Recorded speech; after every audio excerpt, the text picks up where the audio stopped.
Hello，大家好啊！我係 Testing Crystal 啊。我今日咧想同你哋分享下點樣自己染呢個頭髮喎。你睇下，我呢個頭咧唔係成頭染㗎，係有做 highlight， 係將啲頭髮咧挑出嚟，跟住咧就係將佢漂到變黃色、金色咁樣嘅。咁當然啦，佢一定冇去髮型屋嗰度俾人哋整咁靚啦。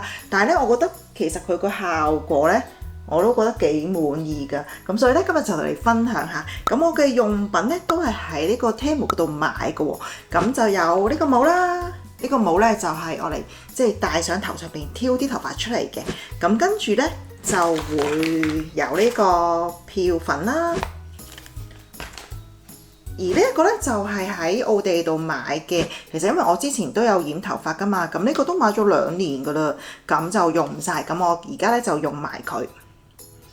而呢一個咧就係簡單即係稱呼佢做呢個即係紫色嘅洗髮水啦。咁其實我哋啱啱即係將佢漂染咗出嚟之後，或者係耐咗太陽曬咗之後咧，啲頭髮咧就會變咗即係比較黃啲啊。咁如果有用呢一隻紫色嘅洗頭水咧，佢嗰隻紫色咧就會中和翻嗰啲黃色啦，令到啲頭髮就冇咁偏黃，會偏白啲嘅。咁我覺得咧呢個就令到啲頭髮顏色會更加靚啦。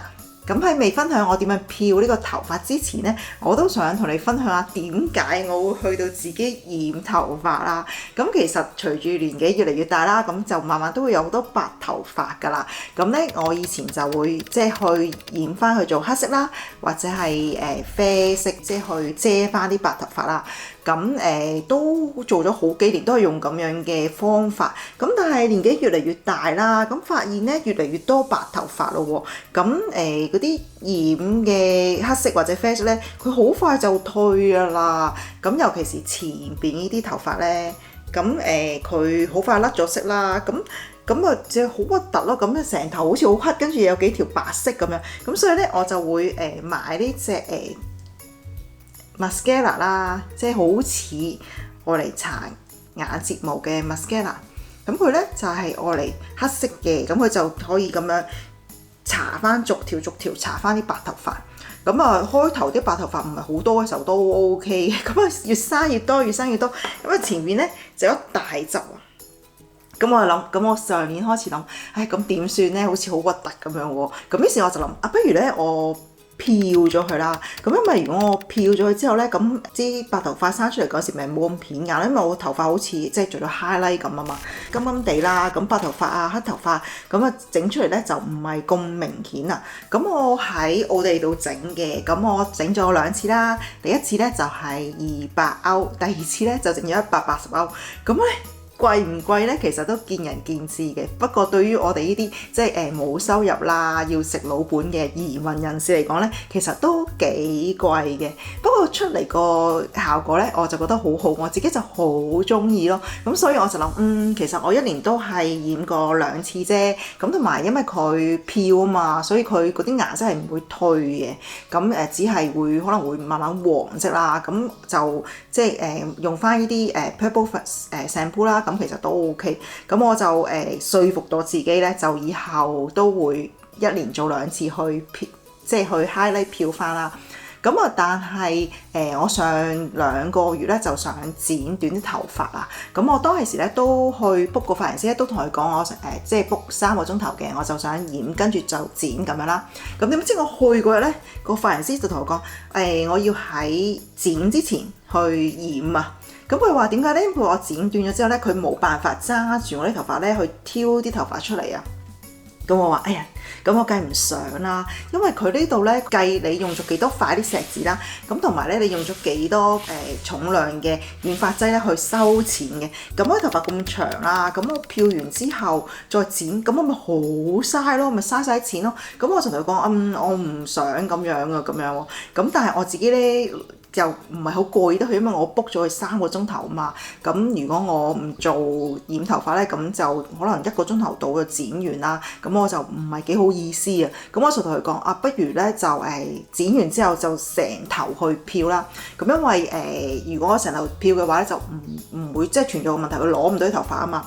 咁我個髮型師就好堅持，佢話唔得，如果你成頭去漂嘅話咧，咁成頭都係金色，一陣間你生翻啲黑色頭髮出嚟咧，就會好礙眼、好醜樣噶啦咁咯。咁我話咁好啦，咁我今次淨係剪啦咁樣。咁佢咧都幾好喎，即係剪同埋漂加剪個價錢差好遠噶嘛，咁但係佢都冇黑面喎，都同我有講有笑。咁但係咧，我剪完出嚟之後咧，咁其實我上面嗰 part 咧就係即係黑色啦，咁好多白頭髮啦，咁跟住前面都有白頭髮啦，跟住下邊咧就有啲漂完嗰啲金色啊，咁成個頭咧就好醜樣咯，咁我接受唔到咯，咁於是咧我就諗下其實有咩方法啊，咁於是我就上網揾到咧，原來咧係可以自己買一個咁樣嘅帽。跟住翻嚟自己挑自己染嘅喎，咁咧講咗咁多，我哋而家就正式開始聽我點樣染啦。呢頂帽咧就真係好奇怪，佢咧係冇窿嘅喎，要自己開噶。咁我咧就試過好多方法，其實都幾難嘅。最後咧我係用一把即係好尖嘅鉸剪啦，即係用收眉嗰啲鉸剪咧，好尖嘅嘴，咁先咧可以順利咁開到個窿。但係咧，真係太攰啦，所以咧我到最後咧都頂佢唔順，我就咁用個鉸剪一篤開佢咁就算啦。我發現咧咁樣咧嗰個勾針都可以刺穿入去嘅喎。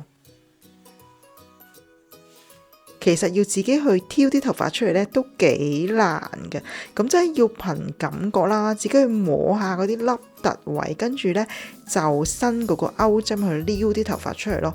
咁如果你有小朋友可以幫你做呢樣咧，就真係好好啊！咁我自己咧都整咗成個鐘頭先搞掂啊！咁我發現咧，淨係拮穿佢冇開個窿出嚟嗰啲窿咧，其實就唔係幾好咯，佢撩啲頭髮出嚟咧撩得好少啊，所以咧真係唔可以咁難啊。咁呢一隻漂粉咧同埋呢個雙氧奶嘅比例咧就大概係1:1至到1:2左右啦。咁我呢個咧好似開得太稀喎，我再加多少少上去先。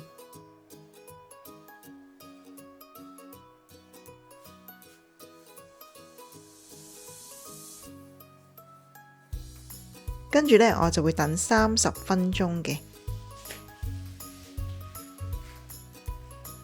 但係我唔係好滿意今次染完出嚟呢個色喎，佢呢仲係太啡啊，同埋呢我挑出嚟嘅頭髮真係太少，所以染咗之後呢，成個頭呢都唔係好覺染咗咯。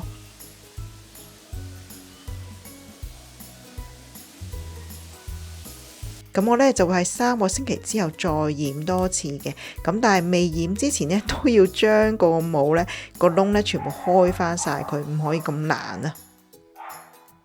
咁有咗上次嘅經驗啦，就知道其實咧我去整啲頭髮出嚟嘅時係應該有次序嘅。首先係要掹晒頭頂嗰啲先咯，掹完第一排先再掹第二排，唔係咧隨意呢個窿又掹下，個窿又掹下嘅。咁用呢一支勾針咧都係有技巧嘅。咁挑啲頭髮出嚟咧就真係好難嘅，係要有翻啲技巧嘅。咁睇翻呢支針啦，咁其實佢得好少位係可以挑出嚟嘅啫嘛。